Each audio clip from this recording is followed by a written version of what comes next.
यश आणि अपयश या जीवनाच्या नाण्याप्रमाणे दोन बाजू. तुम्ही परीक्षेत असाल, संसारात असाल, एखाद्या व्यवसायात असाल, तुम्हाला अपयश आलं, खचून जायचं काही कारण नाही. कारण अपयश आल्यानंतर ते अपयशात आई वडील आपल्या पाठीमागं उभं राहू शकत नाही. कारण मुलाच्या अपयशाने ते खचून गेलेले असतात.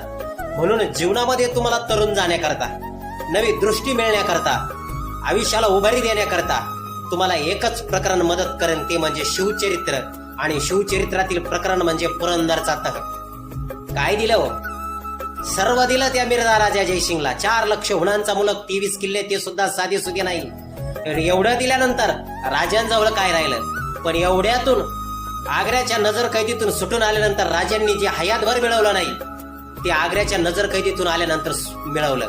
म्हणून जीवनात खचून जायचं काही कारण नाही. रामकृष्ण हरी, जय शिवराय.